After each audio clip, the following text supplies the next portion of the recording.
रडत असलेल्या तीर्थाच्या रूममध्ये ऊर्जा गेलेली असते. ऊर्जा तीर्थाला समजवण्याचा प्रयत्न करत असते. तीर्था, रडू नको. अगं, फार काही झालेलं नाहीये. आता तू तर स्ट्रॉंग गर्ल आहेस. हे सगळं ऐकल्यावर तीर्था म्हणत असते, बहिणी, हे सगळं माझ्याबरोबरच का घडलं? आणि आपण त्या विक्रांतला फक्त असंच सोडून द्यायचंय का?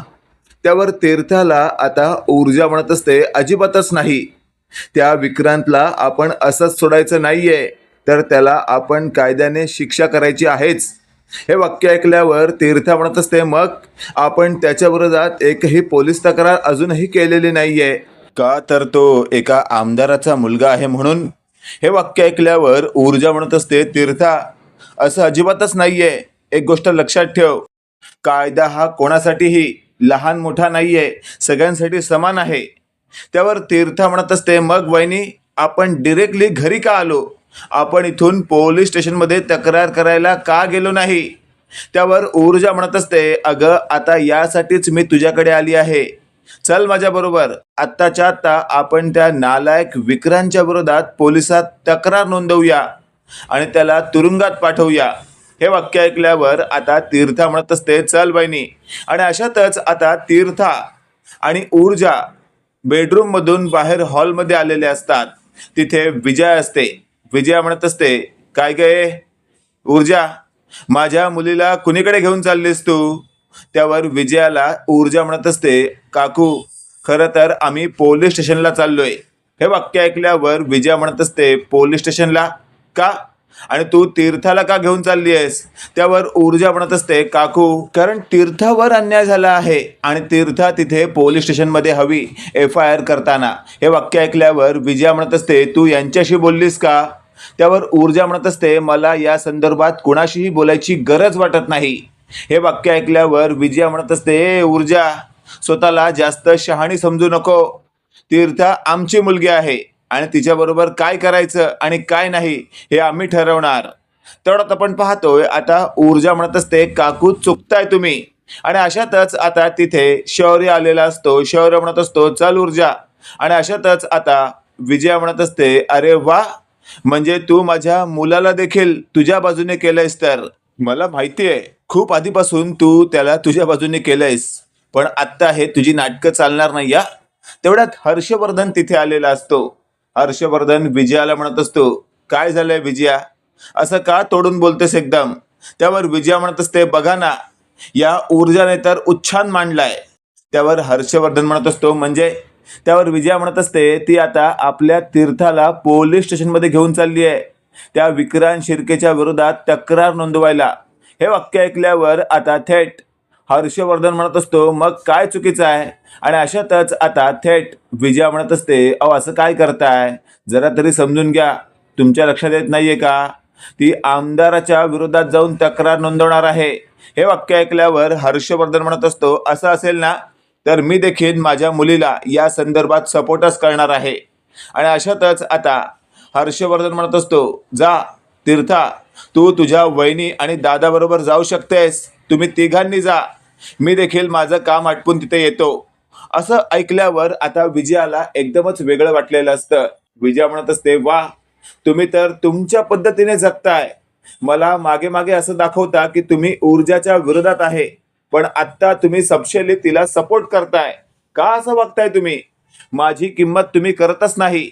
त्यावर हर्षवर्धनला असं बोलावं लागतं, अगं ए विजया, सिच्युएशन काय, तू बोलतेस काय? हे वाक्य ऐकल्यावर आता विजया म्हणत असते, मला तर बोलायचंच नाहीये. आणि विजया बेडरूम मध्ये निघून जाते.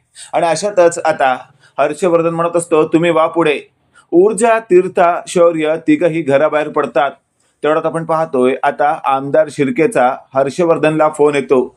आमदार शिर्के म्हणत असतो, जहागीरदार साहेब, प्लीज, मी काय बोलतो ते ऐका. विक्रांतच्या विरोधात कोणतीही तक्रार करू नका. मी यासाठी तुम्हाला रिक्वेस्ट करतो. त्यावर हर्षवर्धन म्हणत असतो, ओ शिर्के साहेब, बस झालं आता. यापुढे असल्या प्रकारची अजिबातच माझ्याकडे कोणती मागणी करायची नाही. मी तुमच्या त्या नालायक कुत्र्याला अजिबातच सोडणार नाहीये. बघा त्याच्यावर कशी कलम लावतो. त्यावर आमदार शिर्के म्हणत असतो, अहो वकील साहेब, जरा समजून घ्या. माझे हात दगडाखाली आहेत म्हणून मी गप्प बसतोय. तुम्ही मला यावेळी साथ द्या. बघा नेक्स्ट टाइमला तुम्हाला कुठे नेऊन ठेवतो. तर हे ऐकल्यावर हर्षवर्धन म्हणत असतो, शिर्के साहेब आता या संदर्भात मी तुमची कोणतीच साथ देऊ शकत नाही. प्लीज फोन ठेवा, कारण ऑलरेडी तीर्था, ऊर्जा आणि शौर्य पोलीस स्टेशनला पोहोचले सुद्धा असतील आणि त्यांनी FIR केला सुद्धा असेल. हे वाक्य ऐकल्यावर आमदार शिर्के म्हणत असतो, हर्षवर्धन साहेब आठवते का तुम्हाला गोगावले केस? हे वाक्य ऐकल्यावर आता हर्षवर्धन म्हणत असतो, गोगावले केस? त्यावर आमदार शिर्के म्हणत असतो, हो, त्या गोगावले केस मधलं काहीतरी सिक्रेट आहे, मला ते बाहेर काढायला भाग पाडू नका. हे वाक्य ऐकल्यावर आमदार शिर्के आता आपल्याला त्या गोगावले केस प्रकरणात ब्लॅकमेल करत आहे. हे जेव्हा फायनली आता हर्षवर्धनला समजलेलं असतं, हर्षवर्धन म्हणत असतो, शिर्के साहेब काय बोलताय तुम्ही? हे त्या गोगावले केस प्रकरणात जर माझी नाचक्की झाली तर तुमची सुद्धा नाचक्की होऊ शकते. आठवतंय ना, त्या केसला रिओपन करायचा विचार केलात तर आपले दोन्ही कुटुंब उद्ध्वस्त होतील. त्यावर आमदार शिर्के म्हणत असतो, तेच तर मला तुम्हाला समजावून सांगायचं आहे. आता जर तुम्ही विक्रांतच्या विरोधात तक्रार करायला भाग पाडलीत ऊर्जा आणि त्या शौर्याला, तर माझं कुटुंब तर उद्ध्वस्त होईल, त्याचा तुम्ही विचार करत नाहीये. त्यावर आमदार शिर्के आता आपल्याला वन साइड ब्लॅकमेल करतोय हे हर्षवर्धनच्या लक्षात आलेलं असतं. आणि अशातच आता हर्षवर्धन स्वतःशी बोलत असतो, काहीतरी केलं पाहिजे. तेवढ्यात आपण पाहतोय आमदार शिर्केने आता हर्षवर्धनला वन साइड धमकावून फोन ठेवलेला असतो. इकडे हर्षवर्धन या गोगावले केसचा विचार करत असतो की अरे हो, या आमदार शिर्केने जर पोलिसांना गोगावले केसची फाईल रिओपन करायला लावली तर सगळंच तहस महस होऊन जाईल. आता नेमकं काय करू असा विचार हर्षवर्धन करत असतो. इकडे पोलीस स्टेशन मध्ये पोहोचलेल्या ऊर्जाने इन्स्पेक्टर मानेंना म्हटलेलं असतं, माने साहेब तुम्ही त्या आमदार शिर्केच्या मुलाविरोधात आत्ताच्या आत्ता तक्रार नोंदवा. हे वाक्य ऐकल्यावर आता माने म्हणत असतो, अहो ऊर्जा मॅडम जरा शांत बसा, अहो काय बोलताय तुम्ही? हे त्या विक्रांतच्या विरोधात तक्रार नोंदवायची म्हणजे तुमच्या नवऱ्याचीही तुम्हाला साथ आहे मान्य आहे, पण तुमच्या सासऱ्याची म्हणजे हर्षवर्धन साहेबांची साथ आहे का? हे वाक्य ऐकल्यावर शौर्य म्हणत असतो, असं का विचारताय तुम्ही? त्यावर माने म्हणत असतो, अहो कारण दोघं मिळून चांगलेच मित्र आहेत ना, आणि हर्षवर्धन साहेब त्या आमदार शिर्केच्या विरोधात जातील असं मला वाटत नाही. त्यावेळेला शौर्य म्हणत असतो, माने तुम्ही फक्त तक्रार नोंदवून घ्या, बाकी तुम्ही डॅडची काळजी करू नका. त्यांनी स्वतःहून आम्हाला या नालायकाच्या विरोधात तक्रार करायला पाठवलंय आणि थोड्या वेळाने ते सुद्धा इथे पोहोचणार आहेत. हे वाक्य ऐकल्यावर आता माने म्हणत असतो, ठीक आहे, असं असेल तर मला काही प्रॉब्लेम नाहीये. आता मानेने तीर्था सांगत असल्याप्रमाणे रीतसर तक्रार दाखल केलेली असते आणि त्यानंतर मानेला आता ऊर्जा विचारत असते, माने कधीपर्यंत तुम्ही त्या नालायकाला अरेस्ट कराल? त्यावर माने म्हणत असतो, ऊर्जा मॅडम नका काळजी करू, पुढच्या काही तासातच त्या विक्रांतला आम्ही गचांडी धरून आत आणू आणि अक्षरशः रिमांड मध्ये घेऊन तुडवून काढू. हे सगळं ऐकल्यावर मात्र आता तीर्था म्हणत असते, खूप मारा त्याला, त्याची मस्ती उतरवा, त्याला खूप माज आहे स्वतःचा बाप आमदार असल्याचा, जणू काय तोच आमदार आहे असं वागतो तो, स्वतःला युवा पिढीचा येता भावी नेता मानतो तो. हे सगळं ऐकल्यावर ऊर्जा म्हणत असते, तीर्था शांत हो, नको काळजी करूस तू, त्याचा माज इन्स्पेक्टर माने उतरवणारच आहेत. आणि अशातच आता इन्स्पेक्टर मानेने आपल्या काही पोलिसांना थेट या विक्रांतला अरेस्ट करण्यासाठी पाठवलेलं असतं. आणि अशातच आता विक्रांत हा त्याच्या रूम मध्ये असतो आणि तो त्याच्या मित्राशी बोलत असतो, माझा झाला प्लॅन फ्लॉप, म्हणून हसू नका, कारण मी जखमी वाघ आहे आणि जखमी वाघ कधीही काही करू शकतो. हे वाक्य ऐकल्यावर आता विक्रांतचा बाप तिथेच असतो. तो म्हणत असतो, ए तू वाघ नाही, तू कुत्रा आहेस, एक गोष्ट लक्षात ठेव, कुत्रा पण तुझ्यासारखा नसतो. तू ना आता काय बोलू, तुला काय गरज होते त्या जहागीरदारांच्या मुलीला उचलायची? आता बघ तू नाकी न ठेवलेस माझ्या, तुझी काय अवस्था होते ते, आणि होणाऱ्या अवस्थेला एकमेव तू जबाबदार असणार आहेस. हे वाक्य ऐकल्यावर आता विक्रांत उठतो आणि म्हणत असतो, पप्पा मला एक गोष्ट सांगा, तुम्ही काय लहानपणापासून असेच घाबरे आहात का? आणि तुम्ही आमदार बनलात कसे? अहो आमदार बनायला तर शिराची छाती लागते. मला वाटतं लोक मूर्ख आहेत का तुम्हाला मत देणारी? तुमचा चेहरा पाहून तर त्यांनी तुम्हाला एक मत सुद्धा द्यायला नको होतं. मग कसे काय निवडून आलात तुम्ही? पैसे दाबलेत की काय? हे सगळं ऐकल्यावर आता आमदार शिर्केला प्रचंड राग आलेला असतो. त्याने आता विक्रांतला चांगलंच बदडायला सुरुवात केलेली असते. तेवढ्यात विक्रांत म्हणत असतो, पप्पा हात उचलू नका. एक गोष्ट लक्षात ठेवा, मी आता काही लहान राहिलेलो नाहीये तुमचा मार खायला. माझं डोकं फिरलं ना तर मी सुद्धा हात उचलू शकतो.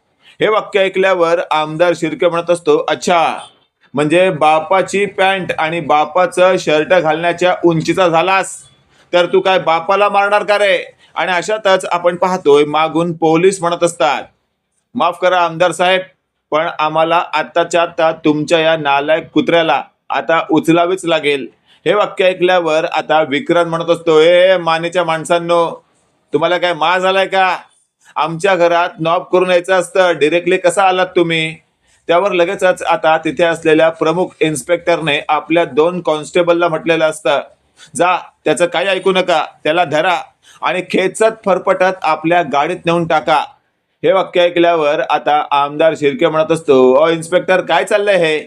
तुम्ही कोणाच्या घरात आहात विसरताय का? त्यावर ते इन्स्पेक्टर म्हणत असतात, अहो आमदार शिर्के, माहिती आहे मला, पण आमच्या साहेबांनी ऑर्डर्स दिले आहेत या विक्रांतला आत्ताच्या आत्ता अरेस्ट करायची. आणि एक गोष्ट लक्षात ठेवा, तुमच्या नालायक कुत्र्याने काम देखील तसं बजावलंय. हे सगळं ऐकल्यावर आमदार शिर्के स्वतःशी बोलत असतो, म्हणजे आता मी काहीच करू शकत नाही. आणि अशातच आता मानेच्या त्या ऑफिसर्सने ऑर्डर दिलेल्या त्या कॉन्स्टेबलने आता त्या विक्रांतला धरलेलं असतं. विक्रांत त्या 2 पोलिसांना लकडतो. तेवढ्यात पोलिसांनी आता तिथेच त्याला चांगलंच बदडलेलं असतं आणि शेवटी उचलून आपल्या गाडीत भरलेलं असतं. असं सगळं घडल्यानंतर आता तिथे एकच गोष्ट लक्षात येते की आमदार शिर्केही आता काही करू शकलेला नसतो. आणि अशातच आता त्याला घसपटत शेवटी पोलीस स्टेशनमध्ये आणण्यात आलेलं असतं. आणि मग मानेने त्याला रिमांडमध्ये घेऊन आधी भरपूर बदडायची असा जबरदस्त आदेश दिलेला असतो. आता मानेच्या माणसांनी आतमध्ये घेतलेल्या विक्रांतला बदडायला सुरुवात करताच विक्रांत म्हणत असतो, माने, ही ऑर्डर देताना जरा विचार कर, मी इथून सुटलो तर माझा बाप काय करेल? तेवढ्यात आपण पाहतोय आता तिथे असलेला शौर्य म्हणत असतो, काही करू शकणार नाही तुझा बाप, कारण बाप तुझा आज लाचार झाला आहे तुझ्या नालायक कृत्यामुळे. आणि अशातच आता ऊर्जाने पोलिसांना म्हटलेलं असतं, काही झालं तरी हा इथून सुटला नाही पाहिजे. आणि हा जर इथून सुटला, तुम्ही जर चिरीमिरी घेऊन याला सोडवण्याचा प्रयत्न केला तर लक्षात ठेवा, तुमचाही बाजार उठवेन. हे वाक्य ऐकल्यावर आता नेमकं काय बोलावं हेच पोलिसांना कळत नसतं. आणि पोलीस म्हणत असतात, अजिबातच नाही, आम्ही अजिबातच असलं काम करणार नाही. आणि अशातच आपण पाहतोय आता तिथे असलेल्या एकमेव विक्रांतने असं म्हटलेलं असतं, मला जर पुढच्या 1 तासामध्ये सोडलं नाही तर हे पोलीस स्टेशन मी उडवून टाकेन. आणि अशातच आता पोलीस त्याला कुत्र्यासारखं बदडत असतात. इकडे आपण पाहतोय आमदार शिर्केने दिलेल्या धमकीला आता हा जो जहागीरदार आहे हर्षवर्धन, तो खूपच काळजीपूर्वक विचार करत असतो. कारण त्या गोगावले केसमध्ये खूपच असे कालखंड झाले आहेत ज्यात दोन्ही कुटुंबाचं खूपच तहसमहस नुकसान होऊ शकतं. हर्षवर्धनने आता पोलिसांना आदेश दिलेले असतात की तुम्ही तात्काळ त्या विक्रांतला सोडा. आता इथे पोलिसांची चांगलीच गोची होते, कारण ऊर्जाने सांगितलंय की त्यांना सोडायचं नाही आणि हर्षवर्धन सोडायला सांगतोय. त्यावर लगेचच आता हर्षवर्धनचं आणि आमदार शिर्केचं शेवटी पोलिसांनी ऐकलेलं असतं आणि विक्रांतला सोडलेलं असतं. विक्रांत घरी आलेला असतो हे आता थेट ऊर्जाला समजतं. त्यानंतर ऊर्जा पोलिसांच्या समोर जाऊन एकच आवाज उठवते, आता बघा तुमची कशी मस्ती उतरवते. त्यावर इन्स्पेक्टर साहेब आता ऊर्जा समोर हात जोडतात आणि म्हणत असतात, या संदर्भात तुम्ही हर्षवर्धन साहेबांशी बोला. हे वाक्य ऐकल्यावर ऊर्जा म्हणत असते, म्हणजे? आणि अशातच आता ऊर्जा हर्षवर्धनच्या समोर आलेली असते. तिथे शौर्य देखील असतो. शौर्य म्हणत असतो, डॅड, काय चाललंय हे सगळं? तुम्हीच आम्हाला पाठवलं होतं ना या नालायकाला च्या विरोधात FIR करण्यासाठी? त्यावर हर्षवर्धन म्हणत असतो, हो मीच पाठवलं होतं, पण ती माझी खूप मोठी चूक होती, मला कळून चुकलंय, त्यामुळे प्लीज आता तुम्ही मी सांगतोय ते ऐका. आणि अशातच आपण पाहतोय मागचा पुढचा विचार न करता आता एक मार्गी सगळं काही रितसर होण्यासाठी हर्षवर्धन ऊर्जाला म्हणत असतो, माझे हात दगडाखाली आहेत म्हणून मला नाईलाज असतो त्याला सोडवावी लागली आहे. त्यावर ऊर्जा म्हणत असते, हर्षवर्धन सर सांगा, असं काय आहे का ज्या त्या आमदार शिर्केने किंवा त्या विक्रांतने तुम्हाला धमकी दिली आहे, ज्यामुळे तुम्हाला आमच्यासमोर काहीच बोलता येत नाहीये. त्यावर हर्षवर्धन म्हणत असतो, ऊर्जा प्लीज समजून घे, काही गोष्टी नाही सांगता येत आणि जेव्हा सांगता येतील तेव्हा सांगेन मी. आणि अशातच आता मागचा पुढचा विचार न करता तिथे असलेला हर्षवर्धन आता सगळ्यांना म्हणत असतो, मी सगळ्यांची माफी मागतो, पण या विक्रांतला मी माझ्या पद्धतीने शिक्षा देणार आहे. इथे शौर्य म्हणत असतो, डॅड मला कळत नाहीये त्या नालायकासमोर का झुकताय तुम्ही. अहो तुम्ही झुकताय पण मान आपल्या सगळ्या जहागीरदार कुटुंबाची खाली जाते. त्यावेळेला हर्षवर्धन म्हणत असतो, बघतो ना मी काय करायचं ते शौर्य. तेवढ्यात आपण पाहतोय आता विक्रांतने व्हिडिओ कॉल केलेला असतो ऊर्जाला दिवसासाठी. ऊर्जा कॉल उचलते, विक्रांत नको नको ते बोलत असतो. तेवढ्यात आपण पाहतोय हर्षवर्धनने आमदार शिर्केला फोन केलेला असतो आणि सगळं काही सांगितलेलं असतं. आमदार शिर्केने आता मोठा दांडका घेतलेला असतो आणि तो दांडका घेऊन विक्रांतला उलट पुलट बदललेलं असतं. विक्रांतला चारी बाजूने सुजवलेलं असतं आणि त्यानंतर जवळच्याच एका हॉस्पिटलमध्ये ऍडमिट करत त्याला तिथे 8 दिवस ठेवण्याची सोय केलेली असते. आणि अशातच आपण पाहतोय आमदार शिर्केचा मुलगा विक्रांत म्हणत असतो, पप्पा बाप आहात ना मुझे, मलाच का मारताय तुम्ही, तुम्हाला आणखी काही करता येतं की नाही. असं उलट सुलट बोलणाऱ्या विक्रांतला आता शेवटी आमदार शिर्केने त्याची लायकी दाखवलेली असते. मित्रांनो, इथे तर कन्फर्म आहे की येत्या काळामध्ये आपल्याला नक्कीच काहीतरी वेगळं पाहायला मिळणार आहे असंच दिसतंय.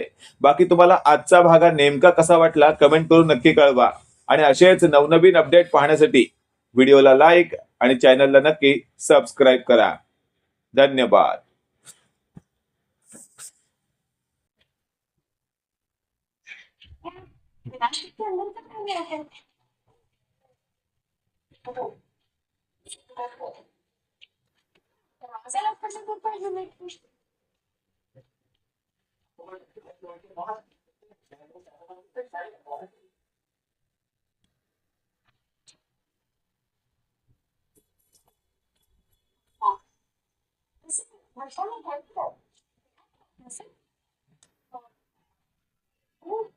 One should be.